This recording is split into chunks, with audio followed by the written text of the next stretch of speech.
Hello and welcome to Fuel Poverty Action series of monthly learning sessions, Fuel for Thought, from fuel poverty to climate justice. A word about Fuel Poverty Action. It's a small group of ordinary people fed up with being robbed by greedy energy companies through spiraling bills and rip-off energy payments. Fuel Poverty Action campaigns to protect people from fuel poverty. We challenge rip-off energy companies and unfair policies that leave people to endure cold homes. And we take action for warm, well-insulated homes and clean, affordable energy that's under the control of people and communities, not private companies. As for Fuel for Thought, it is our space to share research, lived experience, tackle lies, and clear up confusion on fuel poverty and climate change, as we ask and answer questions with experts, activists, and campaigners. A small word on our session today. Most people agree that privatizing energy was a big mistake. Views differ about what to do now to ensure that everyone can access energy in a way that doesn't cause harm to the planet. And at FPA, we want to cut out profit extraction from the energy system to drive down energy prices so as to make affordable and greener energy the starting point for decision-making and for it to be carried out through a just transition that ensures workers stay in employment. So during today's educational session, public ownership, how to do it, we will hear from a range of speakers on their views on public ownership. Some views on our panel may differ, but all knowledge and perspectives are valuable. As we explore this issue together, we encourage people to be hard on ideas, but soft on each other. And whilst we encourage our participants to speak up, we also step down to allow space for others to contribute too. As you probably read on our event, the first questions we expect to cover in the session are: what does public ownership of energy actually mean? What are the pathways to public ownership? And how could public ownership provide a just transition for people, workers, and the environment? How can public ownership reduce fuel poverty? And how could public ownership work in practice, from nationalisation to community ownership? That's a very nice way to bring in our first speaker this evening, which is Giovanna Speciale from Southeast London Community Energy. Giovanna. Hi. My name is Giovanna. I'm one of the founders and CEO of Southeast London Community Energy. We came out of a sense of despair. We wanted to do something. Many of us were activists. Some of us were, we came from lots of different sectors. Some of us worked in the energy sector, but what we all wanted to do was make hands-on change. I'm going to posit the question. We're talking about public ownership, but I'm going to posit the question. Actually, are we asking the right question when we're saying public ownership? We often think that there are two models of energy ownership. There's wholly public ownership, or there's wholly private. I'm going to talk about cooperative ownership. Is that a possible model, a possible future for us? I'm going to talk about that through the medium of my own experience, which is very much running a community energy enterprise that generates and sells renewable energy. So I'm going to whisk through a bunch of slides here. Please do forgive me. They've been prepared in somewhat haste. Can you see that? Yep, from the beginning. Go on, from the beginning. There we go. So my organisation has three aims. We aim to enable distributed and renewable energy. We aim to enable reductions in energy demand. So that's all about energy efficiency, and also leave no one behind in the journey to a sustainable Southeast London. We use social innovation. We are a co-op. This enables us, being a co-op enables us to raise community share capital. Essentially sell equity in SELCE that raises finance that enables us to buy solar panels and energy infrastructure We and like all co-ops, we have a democratic structure. We are owned and governed by our members on a one member, one vote basis. And very much what we're trying to do is something that a lot of commercial operators do, but we use the medium of community sector strategies. So tenacity, local knowledge, local networks, and a whole heap of love. We do a range of things. And I'm going to whisk you through this because I'm mainly going to talk about our energy generation stuff. But one of the things we do is we own and operate community finance solar. I'm going to tell you more about that. But we also do the same for LEDs. So there are a lot of sites that are community sites that are paying way more than they need to. We community finance a complete retrofit, an LED retrofit of their buildings. Critically, we believe that you cannot address the climate crisis without addressing the energy justice crisis. We do a lot of work supporting people who are very vulnerable. We provide energy advice, enabling them to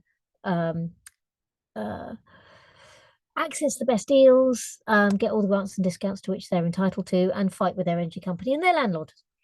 We also give advice about energy efficiency. We have a program where we offer step-by-step guidance in how to retrofit your home and also how to access grant funding. Essentially, what we're doing is we're pushing it open. The policy landscape is really hostile, but we're pushing open doors. Whenever there is an opening in the policy landscape, we're trying to rush through that. So our community finance solar, this is how it works. We assess the feasibility of putting solar on large community sites. We own and operate solar panels on 7 schools, 2 leisure centres, 1 church, 1 hotel. We've raised over £500,000 in community finance to do that. We sell the electricity directly to the site through a power purchase agreement at a much lower rate than they would otherwise be paying for electricity. And then we look after the asset. That allows us to buy insurance, O&M, repair, and put a small fund aside every year for tackling fuel poverty. It's one of these virtuous win-win business models. Those are our sites, should you be interested. And here are the benefits. Yay! Lots of clean electricity generated, lots of money saved by the sites, lots of tons of carbon emissions saved. Actually interesting, much less than we save through just installing radiator reflector panels and low energy light bulbs in the homes of vulnerable people. But anyway, that's an aside. It's great. I can't resist telling you, we've got a new share offer coming up for a bunch of new sites. If you want to become a member, we'd love to welcome you. But what I want to talk about is the limitations to this model. We cannot supply to domestic. Why? Because the way the energy system is structured in the UK is that there are extremely high upfront costs to becoming an energy supplier and huge risks. So, if energy suppliers go bust overnight, if they make a balancing error. For our sites, we put in place a legal agreement for 20 years. So that's why all of our sites are places that are going to be around for 20 years, because actually what we need to do is we need to install that solar and for the site not to be able to just decide to move it, because then, our shareholders would lose all their funds. So generally, this model is extremely limited. We are very, very limited to what sites we can install on, and very, very limited in what we can do to affect the real change in the energy system. We can't supply to domestic. Now, community energy has produced some exceptions to this. Have a look at energy local clubs, and Ripple Energy allows you to access energy from community sites. But these models all exist in a sandbox. They're exceptions. They're not models that can necessarily be scaled up. There is also a local energy bill going that has been going through Parliament that would allow us to. It's not exactly to be an energy company and supply domestic.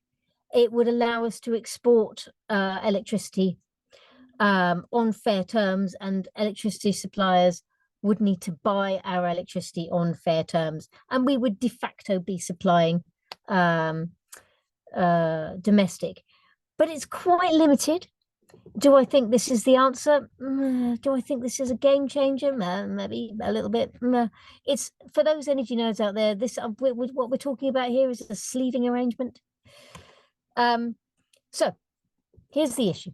If we are going to transition to a clean, renewable, distributed energy system, we need people who are participants.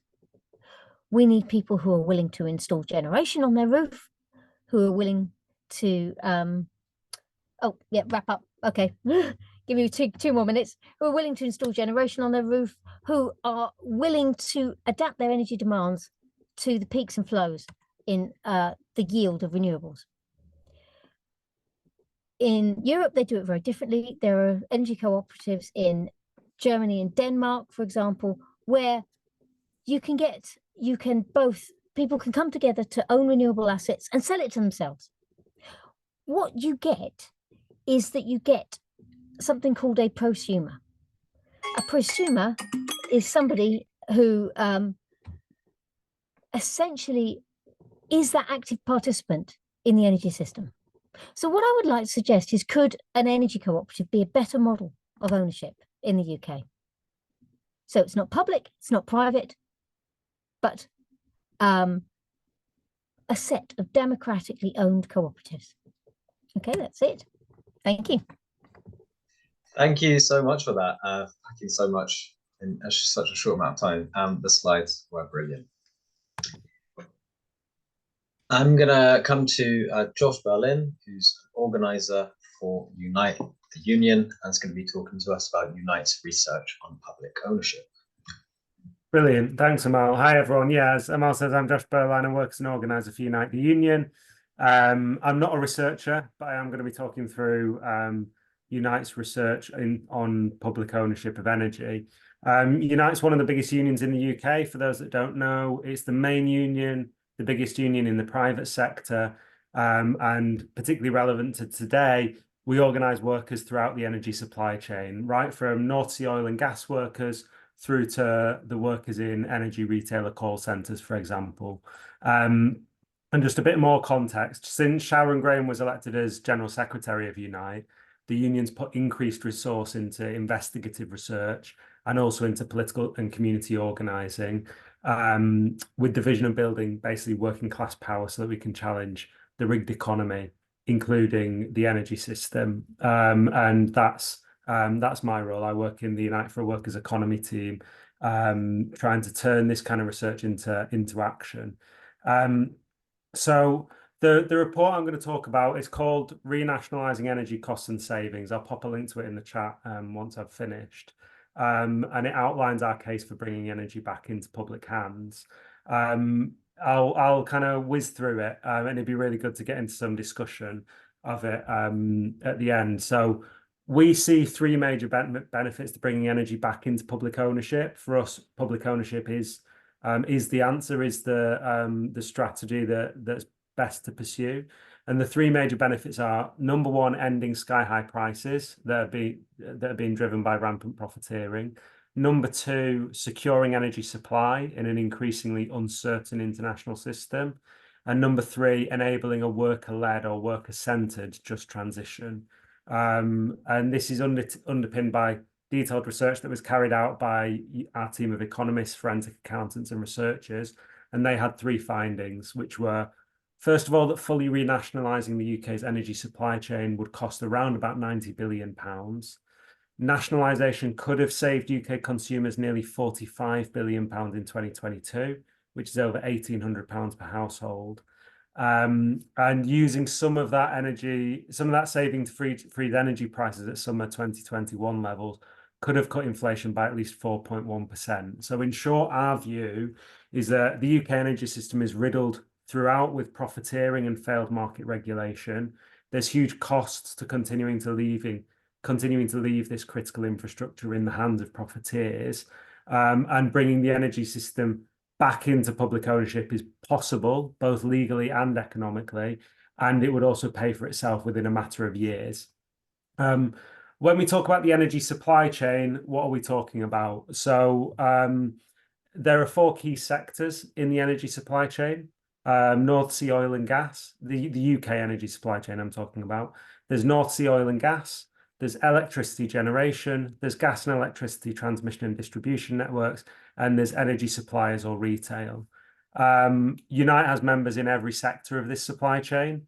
And the whole supply chain is privatized and it's predominantly owned and controlled by either multinational corporations or corporations owned by foreign states. So in the recent past, immense profits have been made all the way along the energy supply chain. And in the very recent past, staggering, eye-watering profits have been made. So there was a Treasury forecast in 2022 that over the next 2 years, gas producers and electricity generators alone could make £170 billion of excess profits. There's kind of problems right the way along the supply chain, which we could delve into if we want to, but I'll kind of move on to kind of the benefits of nationalisation, basically, what we believe. So the first thing I said about fully renationalising the energy supply chain could cost £90 billion. This is based on what we call the book value approach, which is essentially the principle of compensating the current owners for what they've invested, not for the market value. So it's much less than, say, another company would pay for them on the market, but it's what they're actually worth to the taxpayer. The second finding, which was around how much nationalisation could have saved UK consumers, could have saved them nearly £45 billion in 2022, to over £1,800 per household. Profits across the UK North Sea, the distribution and transition networks and energy generation totaled around about £60 billion for 2021 and 2022. So these are huge profits. They were the main cause of recent massive hikes in people's energy bills, and we could have had massive savings if those profits were not there, basically, if they weren't being put into shareholders' pockets.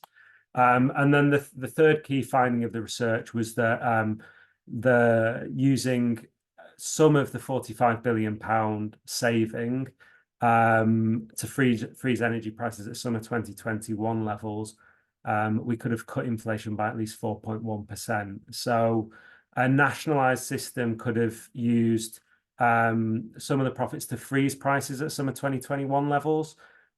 We estimate that would have cost about £25 billion, so roughly half of the £45 billion saving that we estimated, and it could have saved each household £711, and that would have left money left over to reinvest in the system. Because one of the other problems with a privatized system is that the owners of the energy companies want to extract wealth from the system, so they don't put sufficient investment into the infrastructure, and certainly not sufficient investment into just transition.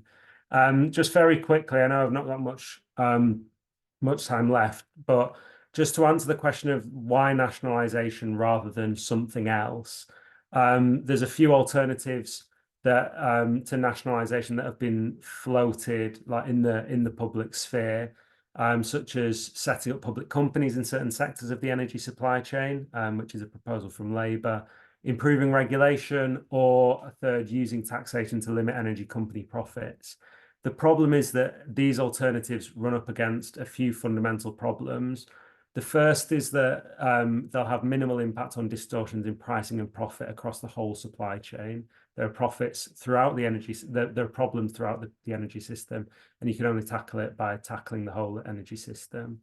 The second is that they give limited control over the terms of a just transition and limited state ability to coordinate a just transition fully. So there's a high level of coordination that's needed between different parts of the energy supply chain. And then finally, obviously, a considerable proportion of profits and control would be left in the hands of private shareholders without full renationalisation. So this would mean reduced revenue for the Treasury and limited control over pricing, limited control over planning, and finally, limited control over the future for workers in the energy system. So what we really believe is that full renationalisation of the entire UK energy system is required. Thank you so much for that, Josh. That's certainly a strong case for nationalisation. I'm now going to bring in Kat Hobbs, who is the founder and director of We Own It, and is going to talk to us about We Own It's plan for nationalisation. Thanks, Mal.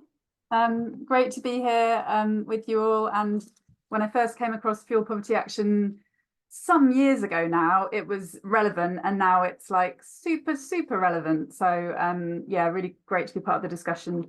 And I'm also going to build on some of the work that Josh has highlighted that Unite's done, which is incredibly useful, and we draw on as the sort of key source.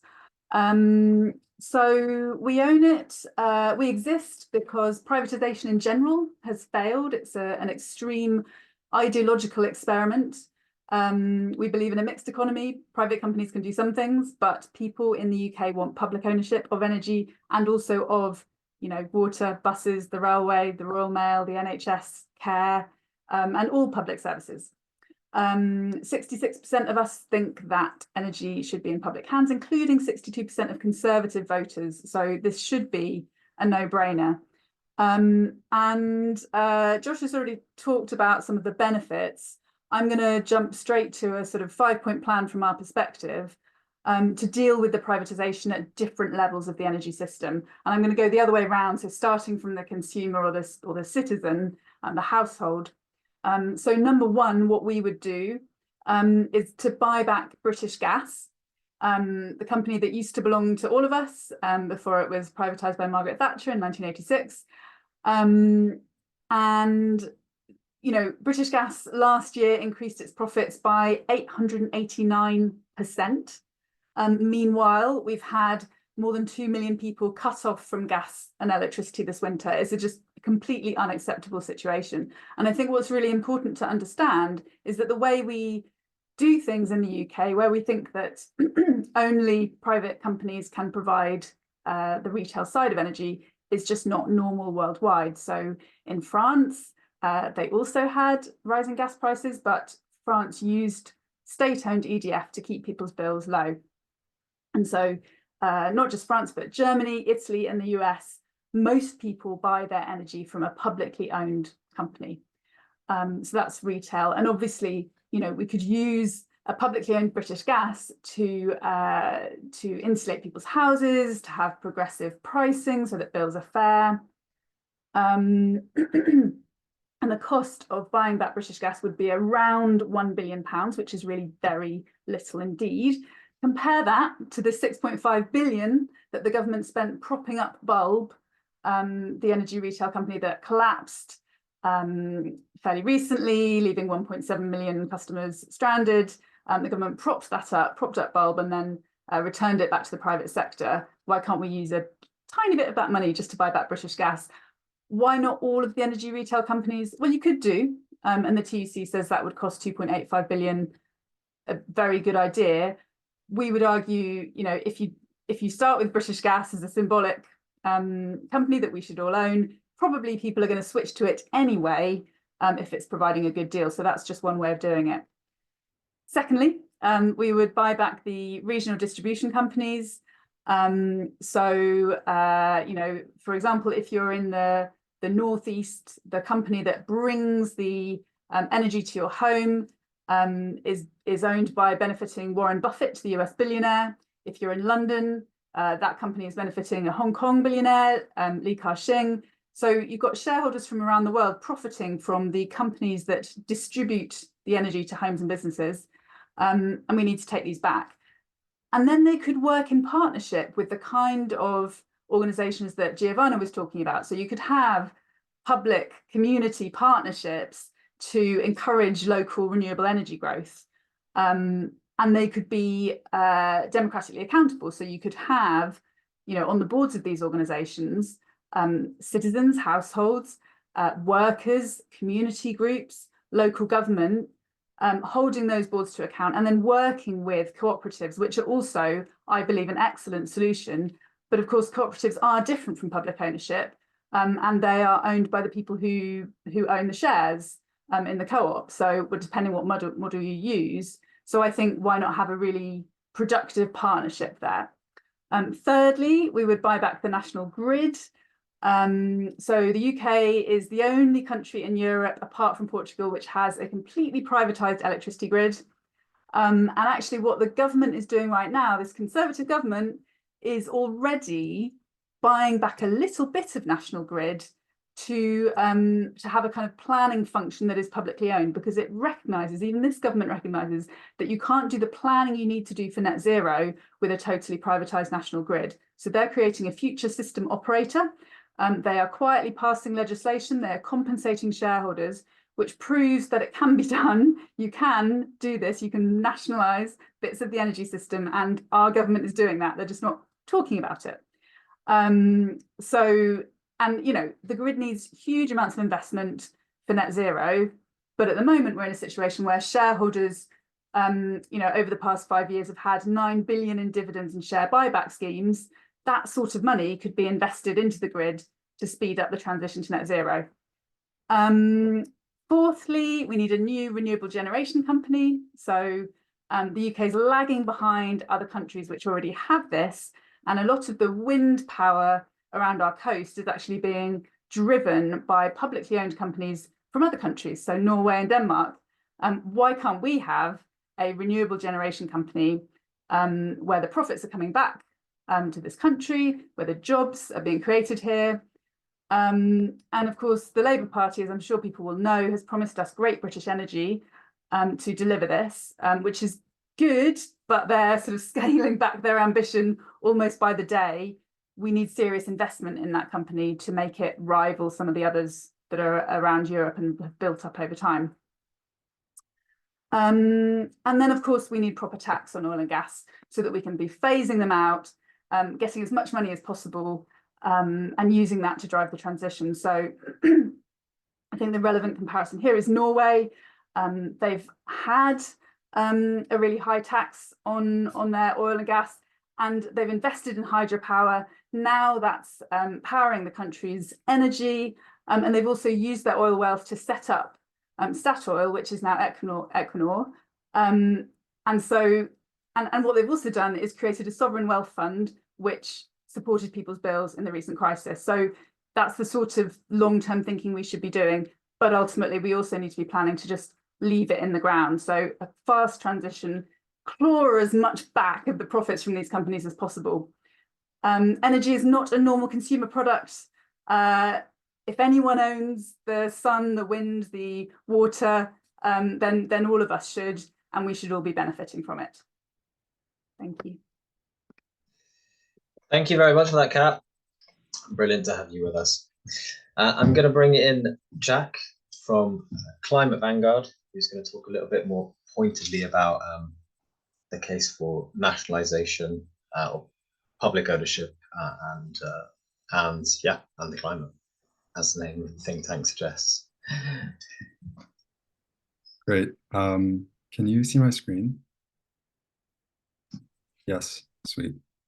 Yeah, thanks for having me. Really great to be here. My name is Jack. I am the co-director of Climate Vanguard, which is a youth-led organization empowering the youth climate movement through radical political education. Today I'm going to be speaking about the first major piece of research that we produced, which was a report on nationalizing and dismantling the fossil fuel industry in the UK. It was published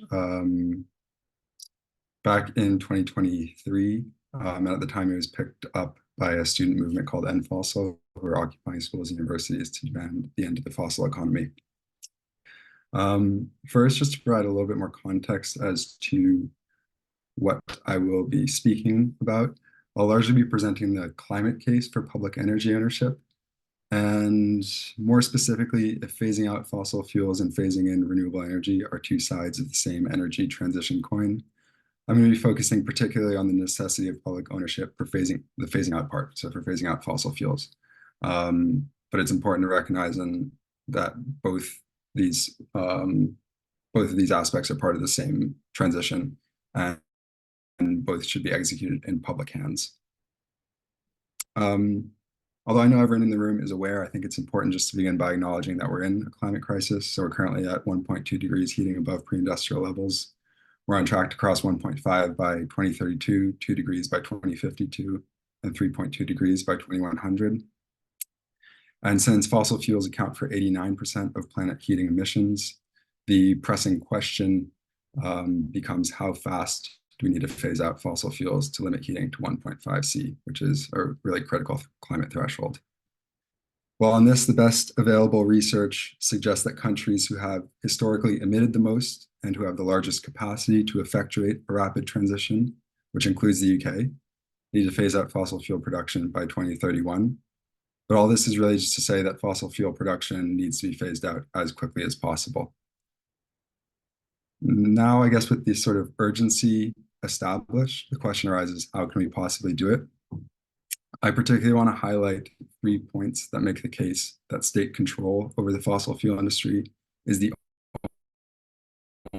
only appropriate mechanism. So first is really in terms of speed. Historically, in times of impending catastrophe or emergency, the state has often nationalized key industries in the interest of its citizens. This appears really frequently, particularly in wartime situations. So for example, during World War II, President Roosevelt in the US used his wartime powers to seize 60 privately owned companies and orient them towards wartime production. A similar thing could be said about the Attlee government in the UK in the post-war period. And the state's capacity to coordinate a rapid industrial action, I think, really needs to be balanced against the other actor that is capable of doing this, at least in theory, which is the fossil fuel industry itself. This is actually the sort of current strategy being pursued by governments around the world, and is the sort of dominant logic, which generally follows that the fossil fuel industry, supported by various market mechanisms, whether it be a carbon tax or renewable subsidies, can be guided towards transforming itself into a renewable energy industry. The problem with this is that it really flies in the face of the long history of the fossil fuel industry doing whatever it takes, including breaking the law and circumnavigating state regulation to make profit. And considering that limiting heating to 1.5 degrees Celsius would require the fossil fuel industry to turn its back on $100 trillion in revenue, it's pretty inconceivable that it will voluntarily contribute to this speedy transition away from fossil fuels. And this is why the industry is currently expanding production, with the 20 biggest companies set to invest 1.5 trillion in new fossil fuel projects by 2040. So with such high stakes, the industry just really can't be relied on in any capacity to be part of a rapid shift away from fossil fuels. The second point is that nationalization supports a just transition, or is the only way to deliver a just transition. Just transition recognizes really that workers in polluting industries and communities dependent on fossil fuel income are not to blame for the current crisis. So in the transition, incomes must be covered and workers must have the option for retraining into a low carbon economy, and only the state can provide this. Again, looking at history, it's pretty clear that private firms will not. So over the past few years, we've seen the fossil fuel industry disrupted by the COVID-19 pandemic and by the fracking revolution, or the so-called fracking revolution, causing many fossil fuel companies to file for bankruptcy. But in the process, they have laid off workers without notice, dodged obligations to pay out healthcare and pensions, and neglected their responsibility to clean up abandoned wells leaking toxins into neighboring towns. So really the point here being is that they will never provide a just transition. And the third benefit I just want to briefly highlight is increased democracy. So the fossil fuel industry has a huge influence over government, as do other large corporations, but maybe the fossil fuel industry in particular. So Shell, BP, ExxonMobil, Chevron, and Total spend approximately $200 million on lobbying every year. So nationalization would be an important step towards cutting the undue influence of profit-driven fossil interests over the democratic process. Before moving on to just highlighting a couple pathways for how nationalization could take place in the UK, I just want to be absolutely clear that the suggestion here is not that state ownership is a silver bullet of some sort. There are, of course, many instances where the state has failed to appropriately manage public industries, but the point is rather that public ownership is the only way to effectuate a just and rapid dismantling of fossil fuel production. And it's really a matter of the quality or the type of this public ownership that will determine how significant or how effective this transition is. As for avenues for nationalizing the fossil fuel industry in the UK, there are two pathways really. So the first is legislation, and this is just passing an act of parliament, which is very conventional. It's how all past nationalizations have occurred. For example, in the post-World War II period, when 20% of the UK economy was nationalized, including the fossil industry, it was all done via acts of parliament. The second possibility, absent of an act of parliament, is the Bank of England engaging in quantitative easing, which is a process where they effectively print money to buy assets. This was first done during the Great Financial Crisis in 2008, and then again during COVID in order to stimulate the economy. In that period, they generated about $800 billion and pumped that into the economy. Although the bank's mandate actually can be interpreted to allow them to use quantitative easing for dismantling the fossil fuel industry, in practice, they won't do it on their own. So it would actually require a direct order from the Prime Minister. In effect, this second pathway amounts to a pretty unconventional pathway in which the Prime Minister would be circumnavigating Parliament to direct the Bank of England to effectuate this emergency measure. I do want to note that both of these pathways, of course, flow through the highest levels of government in one form or another. And I'm sure it's pretty clear to everyone that the current government or the next, regardless of who wins, has zero intention of doing this. So I just want to finish off by stressing that it's really incumbent upon the vast majority of people, upon people like in this room, upon movements, unions, grassroots organizations, to build the requisite social power to win such a transformation, that it'll only come from below and not from above. Yeah, that's it. Thank you so much for that, Jack. And Giovanna, Josh, and Kat, that was really a fantastic range of perspectives on public ownership and how to do it. We are now going to move on into the second part of the session, where I open up the space for reflections, questions, and comments. If you'd like to come in to contribute, please raise your virtual hand, which you can do by clicking the three dots at the bottom right of your Zoom window and look for the reactions button and click raised hands. If you don't want to speak up and you prefer to just type, I'll be flitting into the chat, and I'm happy to read out your words if you don't want to come in. And yeah, to our speakers as well, if you have questions for one another as well, or just want to come in on what other people have said, you're also very welcome to do so. Yeah, Richard, your hand was right up there. Just give me this. Sorry, just let me let you unmute yourselves.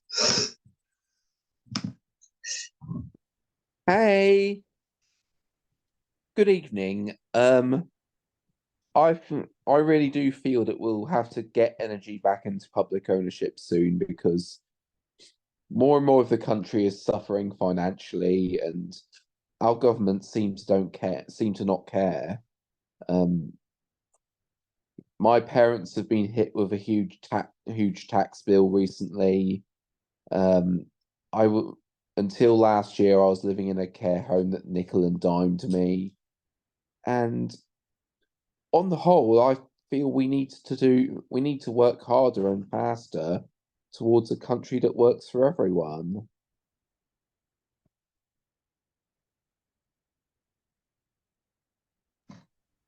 Thank you very much, Richard. Thanks for the contribution. Yeah, I really appreciate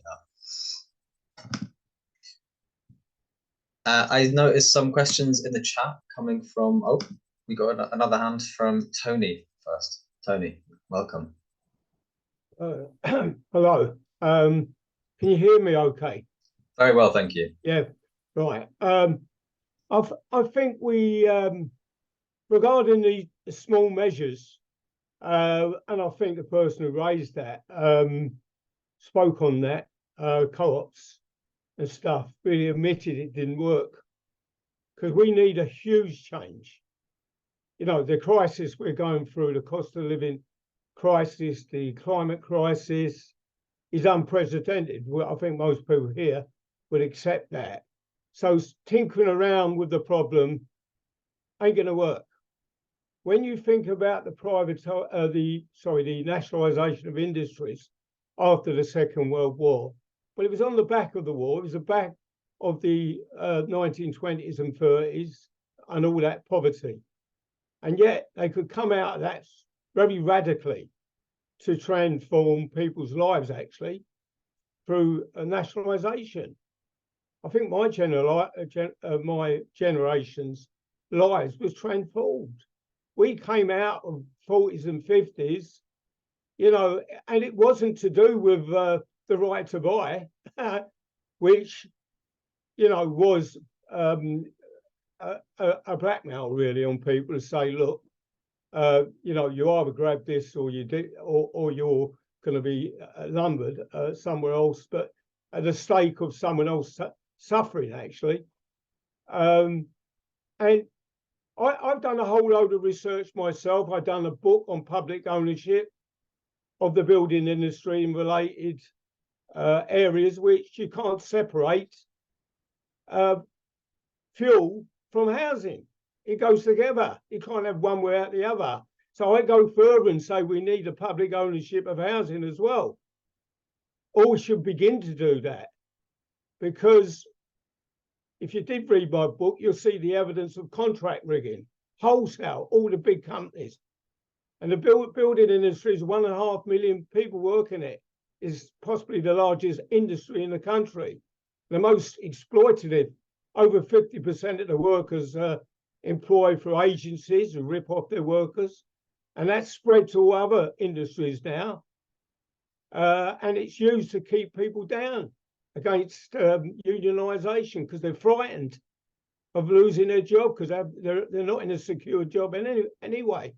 So we really do some stability in people's lives and public. When I mean stability, I mean they have a good life. That's what I mean, not just stable life. And our children and our grandchildren have a future which is stable, secure, and, you know, through that, the enjoyment of life. Thank you very much for that, Tony. I feel like your statement has kind of spanned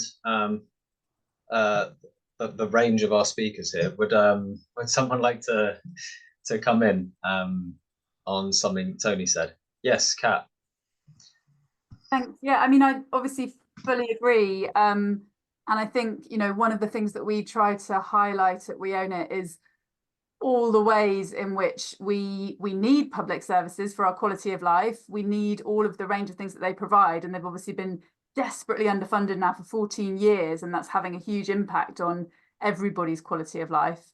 And also we need those services to be in public ownership, because what we see again and again and again when key public services get privatised is that costs go up and we pay more, and because of all the waste of privatisation, because of the money we're spending on dividends for shareholders, because of all the inefficiencies of privatisation, and quality goes down, you know, because they're cutting corners on the services they're providing in order to make a profit. And we see other things too, you know, we see the wrong incentives, you know, because they're not in it, you know, private companies aren't in it to provide a public service. You know, so if you look at something like children's, you know, the care for vulnerable children, you know, why would you put private companies in charge of that kind of thing? Or prisons, you know, they mess it up time and time again.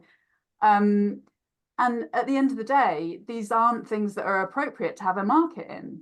And it's just crazy that in this country, we seem to think that you have to have a market in absolutely everything. You have to have private companies involved in absolutely everything. And when you look at these so-called markets, they're not markets, you know, they're kind of fabricated artificial markets, you know, where there might be kind of bidding for contracts, but actually this, you know, the consumer or the citizen has no part in making a choice. And so it's just not appropriate to try to run everything in that way.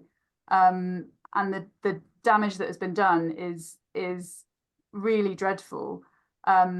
you know, over the past 40 years since Thatcherism, and then over the past, particularly the past 14 years of this government running down our public services.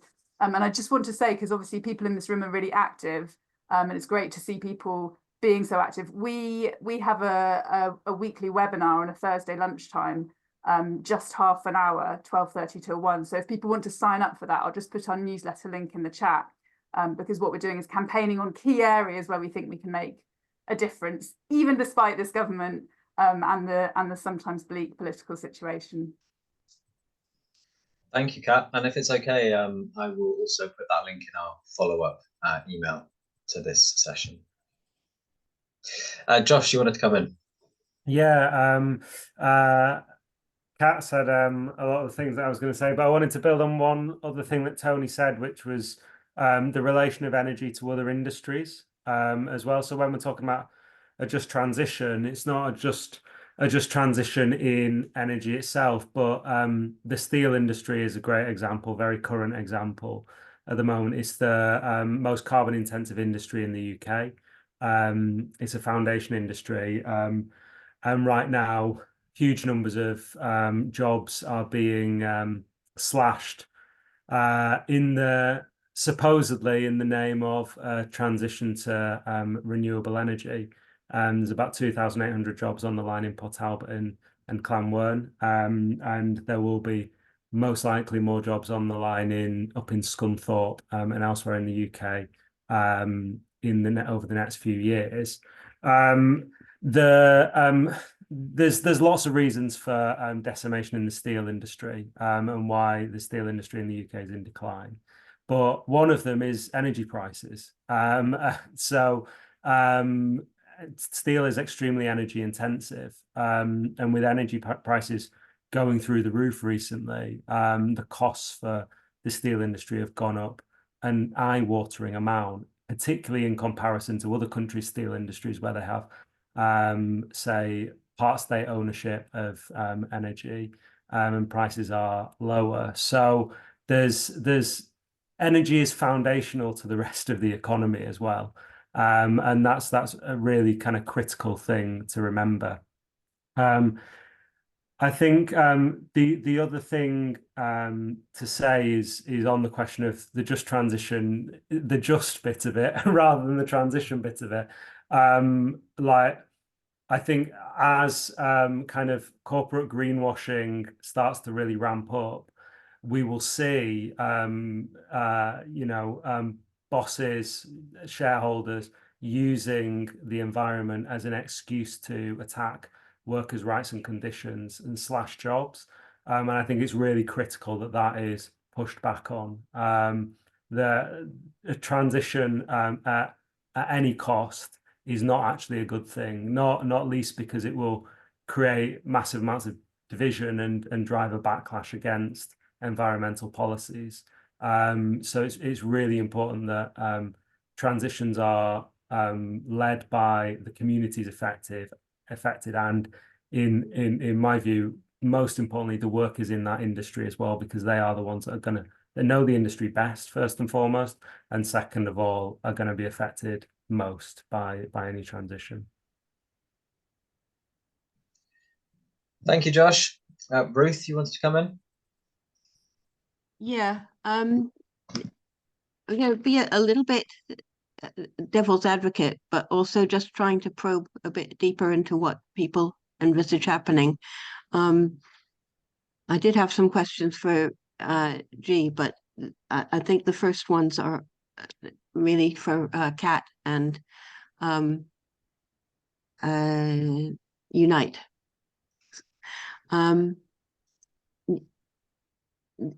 Just the buying out process is what worries me, particularly with the extractors. If you can't nationalize extraction, then everybody that tries to do anything further up the line is hamstrung by the prices that they charge for that first stage. So that seems crucial. But I'm not understanding, somebody said buy them out, but not at market price. At this other, I don't know the economics of it, but this other way of calculating what investors had put into it, Is that a realistic prospect? What would have to happen? Because I mean, at a certain point, there's also expropriation. If it's like so much not in the interests of the people who you're trying to buy out, and you have to do it by force, then maybe just do it altogether by force rather than buying out at all. And then the question becomes whether that's possible. But to envisage buying out at something less than market price is hard to see. And then I wonder about investing public money in fossil fuels, because if you buy out those companies, they're going to take that money and go and invest it somewhere else in the world in fossil fuels, because like you say, that's who they are and that's what they do. And it seems like if public money is being invested in energy, it would make sense to invest it in renewables rather than giving that much to the fossil fuel industry. So those are, I don't know much about this, and I'm really glad for this session to try to sort of probe it a bit. But I know these are some of the concerns that I've heard from other people as well. So I'd like to sort of hear what you have to say about them. Shall I come back on that? So it's a really, really good and valid question. So at We Own It, we don't talk about buying out the oil and gas companies. We're not against it per se, but what we're saying is create this renewable generation company at the sort of generation end, invest in that in a really big way, meanwhile tax the oil and gas companies to the hilt, use that money to help us get to public ownership. So that's kind of where we're coming from on that. But it would need to be quite brutal. It needs to be a fast transition. We need to be moving away from oil and gas, so there needs to be a lot of taxation, and then, as I say, investing that. I think the question of market price is really, really interesting, and it's something we're thinking about a lot at the moment. And I think what's really important there is, there was a lot of discussion in the run-up to the 2019 election with Corbyn's policies about, market price and whether you would pay market price or not for buying back key assets.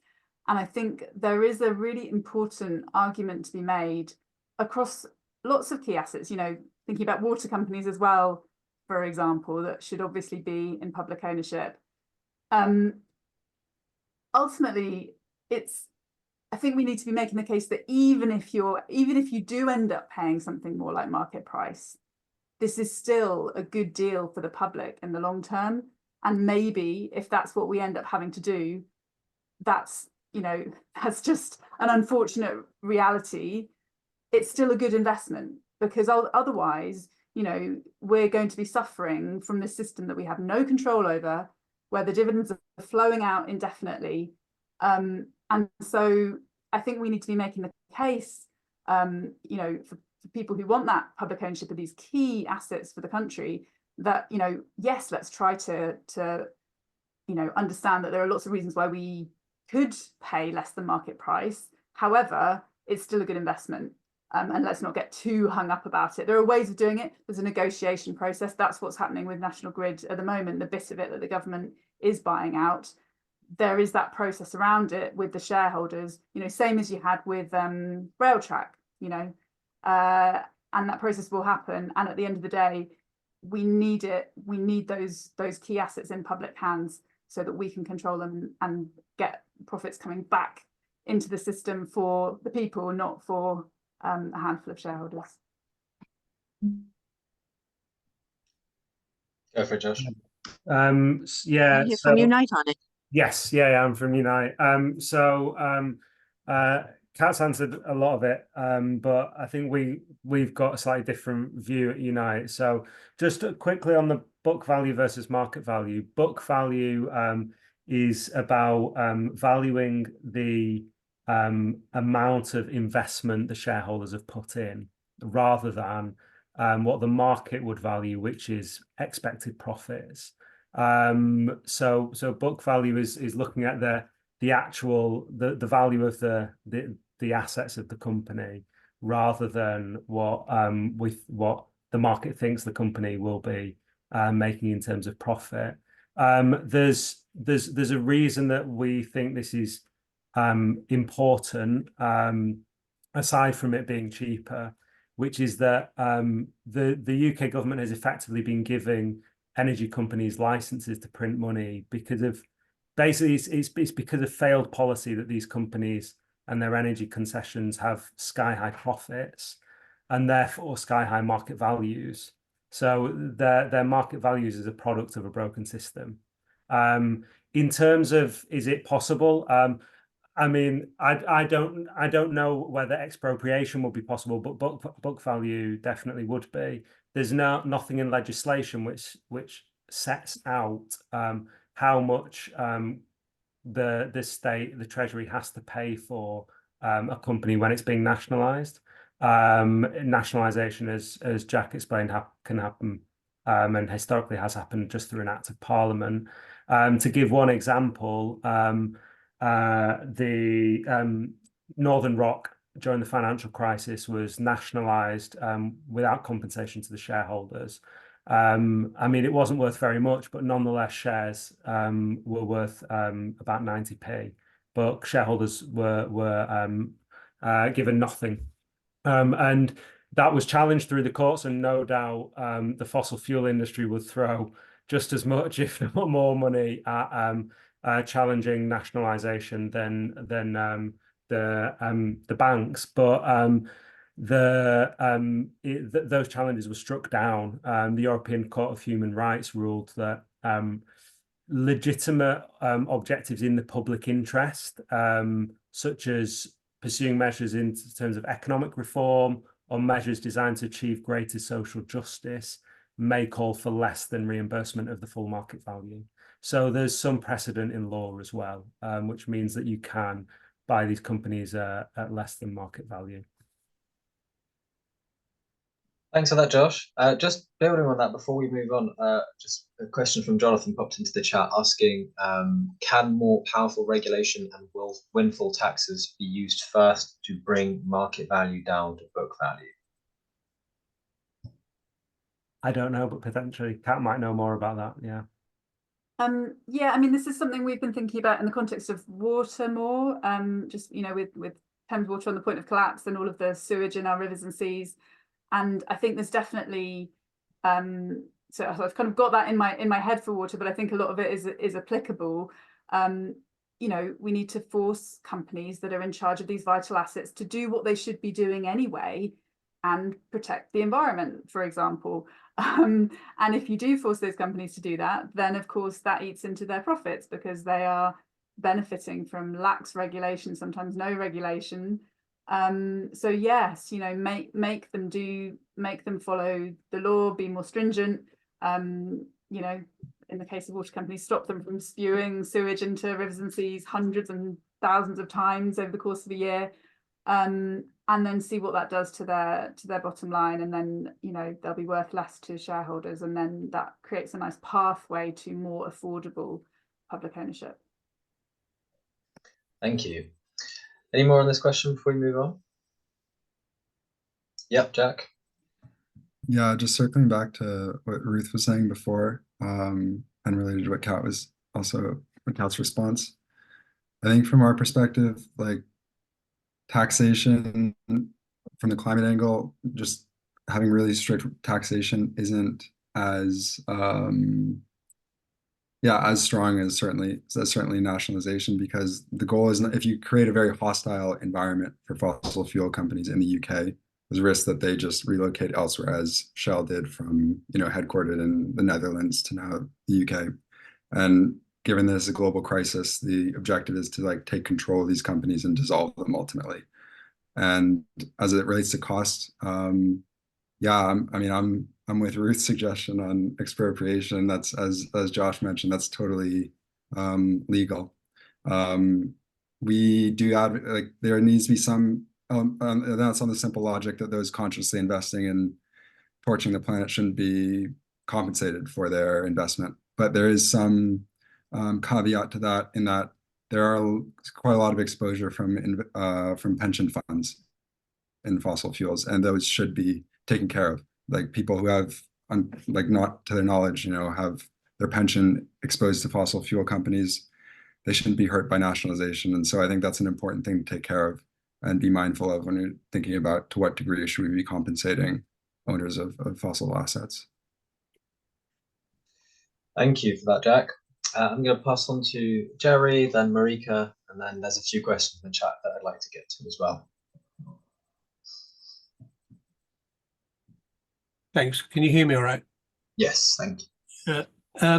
I'd just like to thank our contributors for making the case, particularly for public ownership, although I do hope, while that might include the pursuit of renewables and just transition, but also democratic public ownership, so that a variety of stakeholders' interests are represented, like consumers and workers. But I'd just like to kind of push our contributors to think a bit more, not so much about the critique of the current arrangements, which they've done very well, and about the means by which, kind of policy instruments could be applied to achieve the ends that they seek, but more to focus on the political question about what kind of political strategies do they have experience of in their work to kind of make the case or see the possibility of change within the UK and indeed elsewhere. Because, we're faced with a situation where energy companies really have created a terrible situation, a real crisis for people. I know that one organisation reckons that 45 people die every day in the winter because of cold homes. Getting on for almost 70% of people are in favour of public ownership and so on. Yet we're faced with the possibility of change in terms of a government, but who are not committed to the kinds of things that are being talked about. So I just wonder if people could talk about their experiences of trying to raise consciousness about this and work towards a political strategy that will deliver what they seek. Thank you. That's a very good question. Would someone like to come in? Yep, Kat. Yeah, great question. And so we own it. We're trying to sort of work in that space between public opinion, which, as you say, is on side with public ownership, even amongst conservative voters, and then what our sort of political elites are deciding to do. And our strategy is essentially to so we talk about all public services and we try and join the dots between these patterns happening in different public services, which are the same. But we'll campaign on specific areas where we think there's a chance of getting a victory, where we think we can win. So at the moment, we're campaigning, for example, on buses. So people might be aware that in Greater Manchester, buses have come under public control. That's because of our Better Buses for Greater Manchester campaign. And we've now got victories in Liverpool and in West Yorkshire as well. And we're building on that in other regions. So yes, it's difficult to get change under this government, but if you have targeted campaigns focused at a level where they can achieve change, in this case, mayoral authorities that have the power to bring buses into public control, that gets victories. That builds people's sense of, oh, actually, we can do something, which is really helpful. We're also campaigning on the NHS. So we're going to use the coming election to try to hold politicians' feet to the fire to say, actually, we need the NHS reinstated as a fully public service. That's what people want. Outsourcing has failed. It's actually bad for patient care. And because of the strength of feeling around the NHS, that campaign also has some real power behind it. And then on water, that's another key area for us at the moment. We are working behind the scenes to make that case that we touched on, that, in the long term, the financial case is really clear for buying back that asset. And we hope that the work we're thinking around Thames Water, etc., will help to make the case for buying back assets in general. But our essential strategy, which is, it's difficult with this government, but we're trying to say, okay, either we win or we grow. And so we want more and more of the public to get involved so that if and when we have some kind of different government that is more aligned to do anything a bit better than this one, we have a strong force of people who want to make that happen. So that's essentially our strategy. And I think it's important to give people a sense of hope, and also a sense that, you know, politics is so polarized, but actually we can come together over things like this. And public ownership is exciting in that context because, you know, it brings together such a wide range of people, and that's what you need in politics. You need coalitions to make things happen. Instead of people being divided, bring people together to make change happen. Thank you very much, Cam. Anyone else on political strategy, public ownership? Yes, Gia? Thank you. So at Fuel Poverty Action, in various different ways, we're working with trade unions to campaign on this. So a lot of people in this room will have heard of the Unite for Energy for All campaign, and one of their demands is for public ownership, but the rest of their demands have come from our Energy for All manifesto. And this has been a really interesting space for mobilisations, because there's been a lot of talk in the climate movement for quite a long time about working with trade unions, but for some reason that gap often isn't bridged. And part of the reason is because a lot of climate activists may not be active within their trade union branches. But through working with the Unite community, we're in a space where we're seeing environmentalists work actively with the trade union movement to push for public ownership and climate-based demands that also serve people in fuel poverty. And this is bringing groups together, and like not only through with climate activists and the trade union movement, but also with our allies in from disability rights groups like DPAC and pensioners groups, and I'm sure Tony can speak to that as well.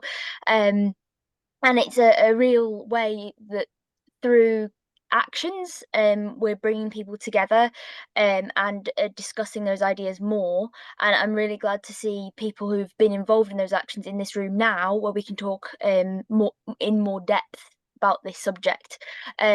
Also, just to echo kind of what Kat was kind of talking about with Better Buses campaign, in Glasgow we are supporting the Better Buses campaign to get buses into public ownership as well, and we've done that through collaborating in our local hub with the TUCs as well, working very closely with them and other people in coalition and other climate groups that are all pushing for public regulation of the bus services. And they recently got a win with SPT agreeing that they're going to push for that, which is amazing. And that's kind of based off a lot of and inspired by a lot of the work that's happened in Manchester as well.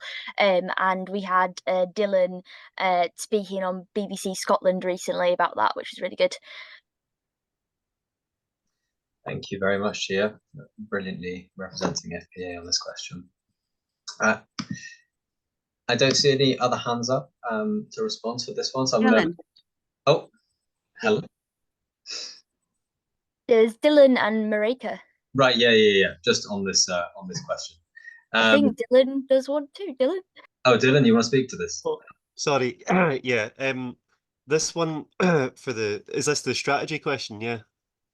Yeah, absolutely. Please go ahead. So this one's kind of more directed towards Unite, but also a bit towards the We Own It as well, and the co-op in a sense. So basically, so far, how do Unite plan outside of organising, sort of on the back of what Chia said, at the social and sort of community levels with, for instance, Unite for Energy for All? How do they plan on pushing through the levels in which they have the most influence and greatest authority, such as their members and workers in those industries? How is it Unite are planning to get high-level executive decisions and government made for the case for nationalisation, along with, obviously, I imagine, support from grassroots movements and a number of other things? But I just thought maybe, if it's possible, and enough time to hear a little bit about that.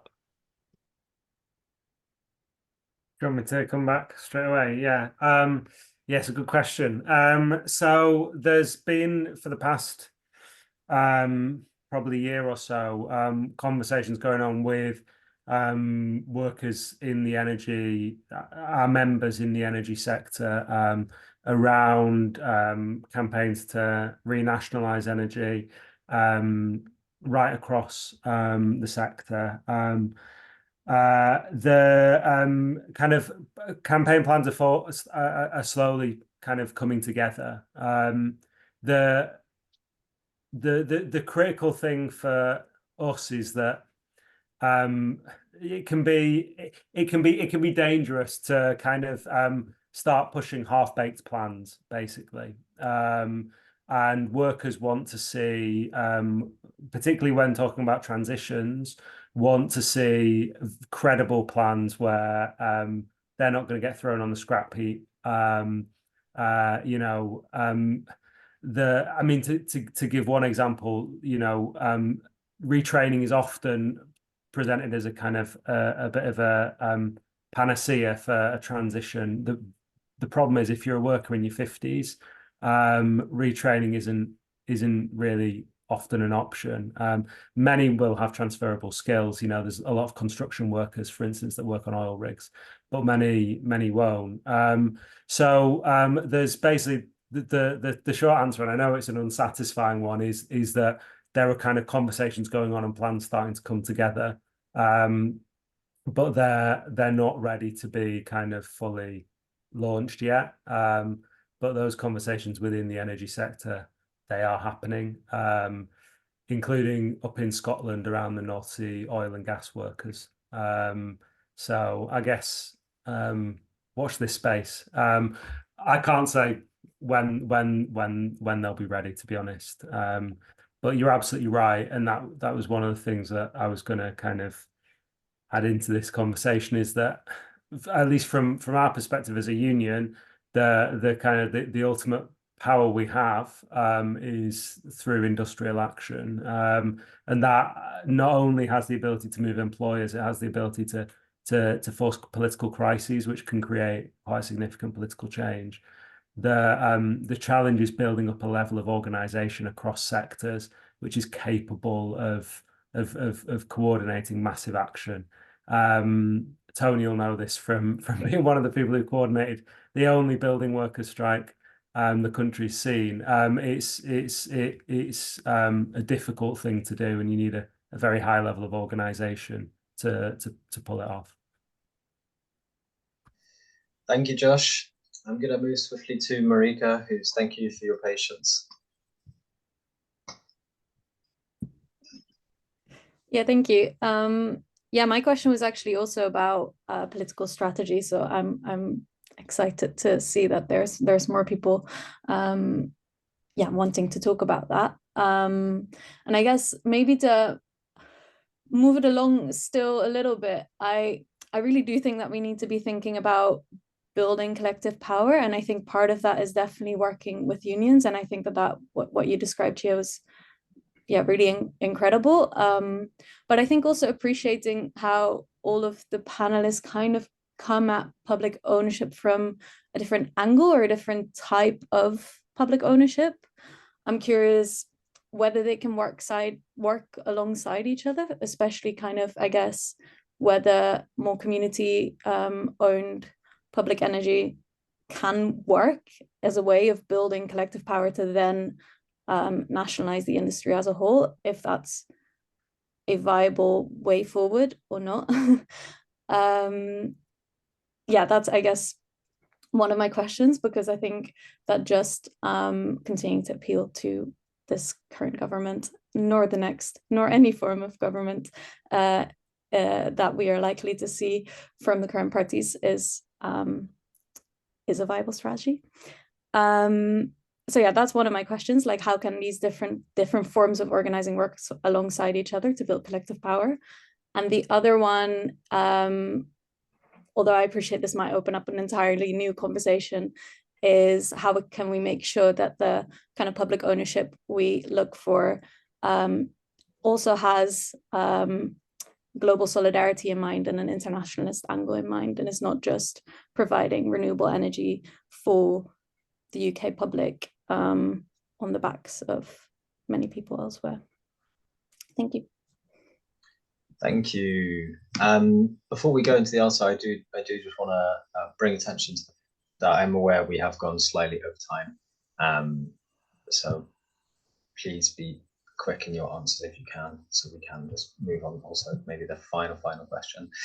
Giovanna, you haven't spoken much in this discussion moment. You haven't had that many questions, so maybe I guess I want to come to you and ask if you had a contribution to make on Marika's question. Well, I'm going to be honest. A lot of the questions have been about political strategy, and I'm going to be honest. I cannot say anything about political strategy. We are not a political organisation. We can't comment on any of the as a representative of SELCE, I cannot be political because I have to work with both Bromley Council, very, very Tory, and Lewisham, Greenwich, quite Labour. You know, what our modus operandi is about collaboration rather than campaigning. However, I think it is important to keep talking about alternatives to current system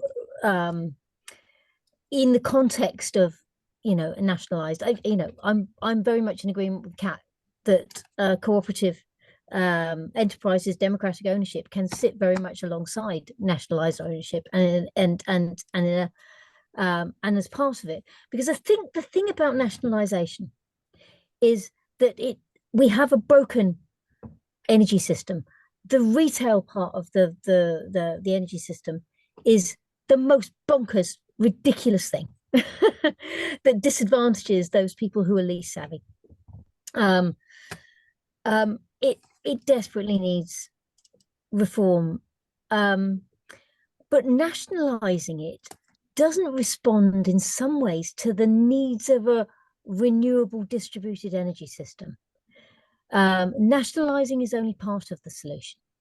If we are going to have a renewable, a distributed renewable energy system, it's very, very key that everyone in that everyone works to move their energy demand away from peak time. The reason why our energy is so expensive is because everyone wants it all at the same time.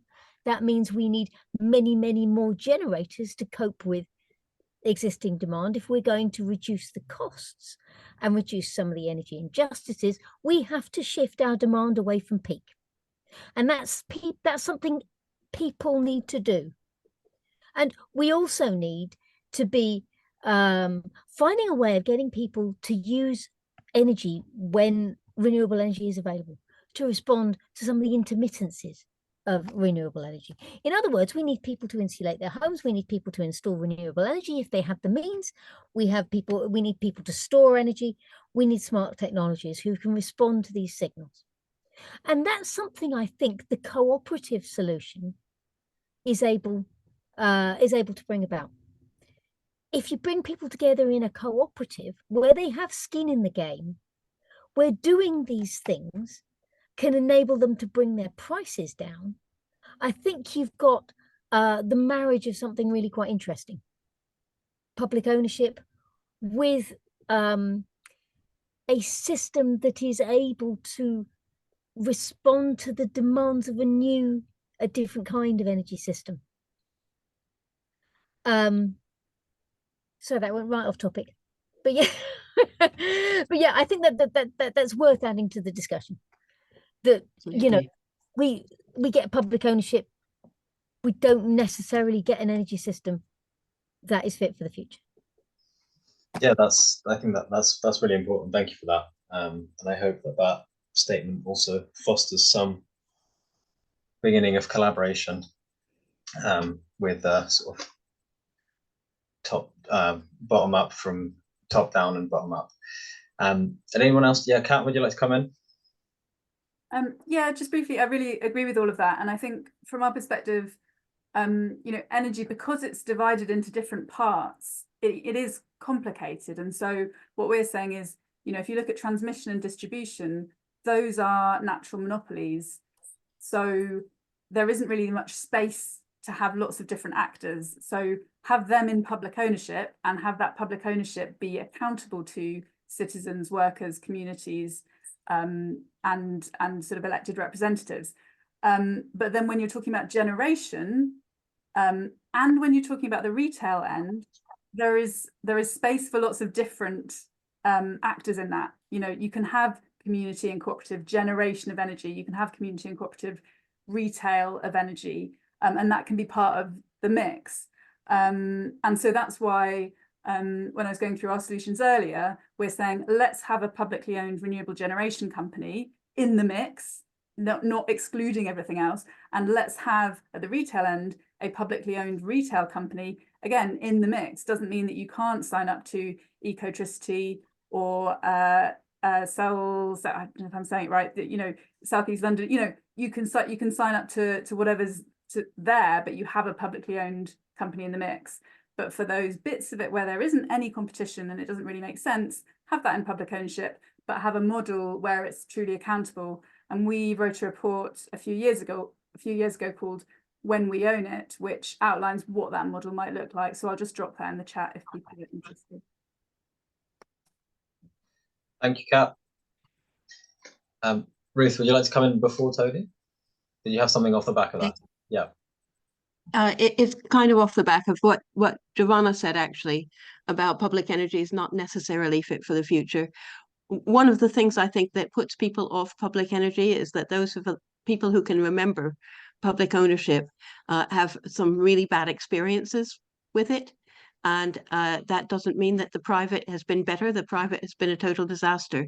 But I think it's important for people to know that if there is publicly owned energy, it's going to have, for instance, fair pricing, and not going to be hostile to them in the way that public energy and privately owned energy have been in the past, which is why, in fact, you know, energy for all and publicly owned energy go so well together, because I think, you know, putting them together, and if people fighting for public ownership also make clear that when energy is publicly owned, it will be on the basis of people having their needs met first and free, and then higher prices for people using more.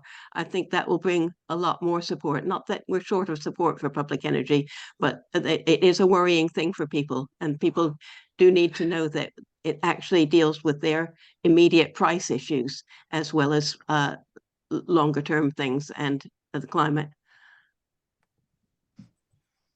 Thank you for that, Ruth. Tony. Yeah, when we mention strategy, we have to know what we're up against. Yeah, I think we all know that. Elections coming up, and most people in this country don't trust both the major parties. They don't trust Labour in a lot of places as well. So if that's the case, I think that's the majority, actually, because they're all talking the same talk, and that is more austerity, more energy bills going up, more everything going up. That's what they're doing. So I think there's the possibility out of that, if we get Labour in, there's going to be, and it is political, even though you work in the voluntary sector, there's ways around it. But anyway, there's going to be people looking for alternatives, and we're not going to get it through the two main parties. We might get this change or that change, but the real example is where we've had it already, where we've had public ownership, which is social housing.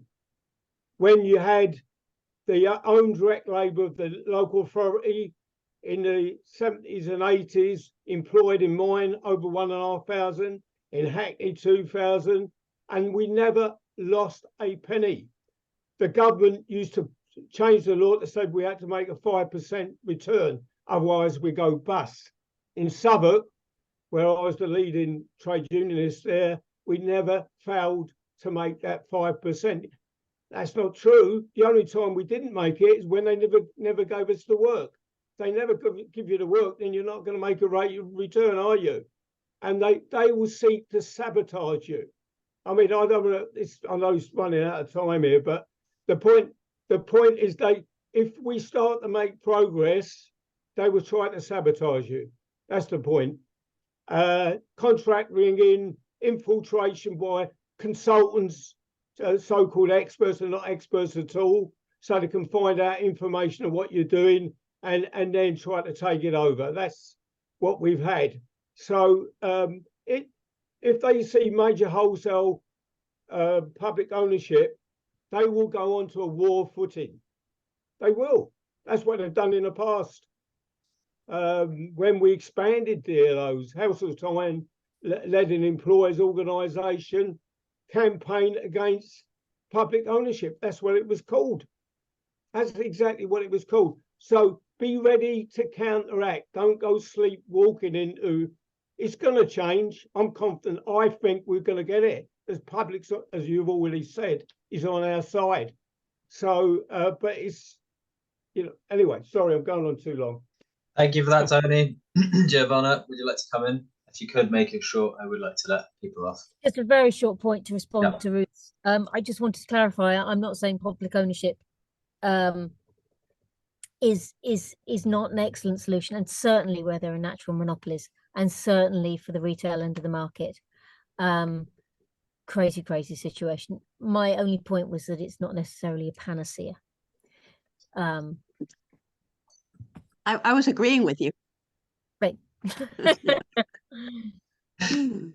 Thank you for that. For that final point, I think it has been an incredibly interesting conversation, and thank you everyone who's stayed with us until now, until 8. Yeah, thank you again to our speakers for your part in making this so informative. Just to close us off with a final little note about fuel poverty action. We are campaigning, as Chia said, for every household to be guaranteed enough energy to cover needs like adequate heating, lighting, cooking, and access to medical mobility aids through our Energy for All campaign. And you can take action on fuel poverty using our Actions of the Month document, which I will link in the chat. And you can let us know how you found this meeting through our feedback form, which is right here. I would like to invite you to unmute yourselves, switch your camera on, give us a wave, say good evening, wish everyone a nice dinner. Do you want to advertise the next one, Amal? Oh, yeah, just a short word. Unfortunately, yeah, just a very short word. Keep your eyes peeled for the next group of thoughts, the 3rd Thursday of April, where we will be talking about heat networks. And some very interesting campaigning on it. And some very interesting campaigning on it, which is and a victory. Which is turning out to be a victory. Yes, thank you for that. See you next time. Have a lovely evening, and thank you again. Thanks, everyone. Bye, everyone. Thanks, Bye. Bye.